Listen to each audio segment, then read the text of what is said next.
Hello, and welcome to Meet the Masters. In this episode, we're highlighting Cognazo, an AoE heavy berserker.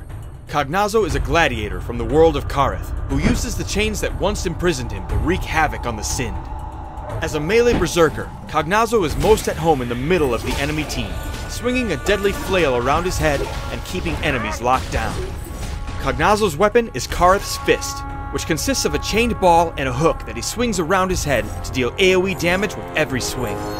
This attack can be augmented for increased attack power, attack speed, or to lower the amount Cognazo is slowed with each swing. His passive skill is Fever Pitch. As Cognazo deals or receives damage, he gains rage. When the bar is full, his next skill will gain bonus effects. For his defensive ability, Cognazo rushes forward a short distance with Charge. During this time, he is also immune to crowd control effects. His first skill is called Rip Line. Cognazo throws his hook forward, latching onto an enemy and yanking them in. When enraged, this ability gains bonus damage and range. As you rank up the skill, it also paralyzes targets it hits, and changes to pull in multiple enemies at once. Next up is Savage Leap. Cognazo leaps a long distance forward, stunning and damaging enemies he lands on. While enraged, the skill damage increases, and having it at max rank causes an explosion shortly after Cognazo lands. His third skill is Terrorize. Cognazo lets out a terrifying battle cry that sends all enemies within the immediate area fleeing for their lives. Enemies affected run in random, uncontrollable directions. While enraged, the ability does increased damage and lowers the defenses of those affected. His final skill is Crushing Swing. Cognazo brings the full weight of Kareth's Fist onto his enemies, knocking them down.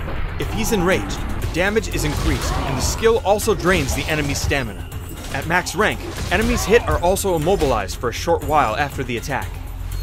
Cognazo's ultimate skill, Barbaric Frenzy, throws him into a fit of rage, increasing his attack range, weapon and skill power, and defense for the duration. This ability isn't affected by his rage, but increasing its rank will increase the duration and bonus damage. Cognazo excels at keeping on top of enemies when kitted with Rip Line and Savage Leap. Use Rip Line to pull your enemy closer to your team, and Savage Leap to get back on top of them if they manage to escape. Savage Leap also makes a great initiation tool for a team fight, allowing Cognazo to jump into the middle of the enemy team and start wreaking havoc with Kareth's Fist. If you're looking to peel and disengage, he can be kitted out with Terrorize and Crushing Swing to keep your teammates safe and make your enemies scatter if they try to chase. When playing against Cognazo, be very aware of the range of Rip Line, especially when he's enraged, which increases its range further. Use your defensive ability to avoid the shot and counter while it's cooling down. When Cognazo goes into his Barbaric Frenzy, he is very dangerous and resilient to damage, so try to kite this ability out if possible and re-engage once it's down. Cognazo has one of the best kits for peeling, securing kills, and punishing weak targets for getting too close. A skilled player in control of Cognazo makes him a truly dangerous master to deal with. Thanks for watching. You can learn more about other masters at playmxm.com.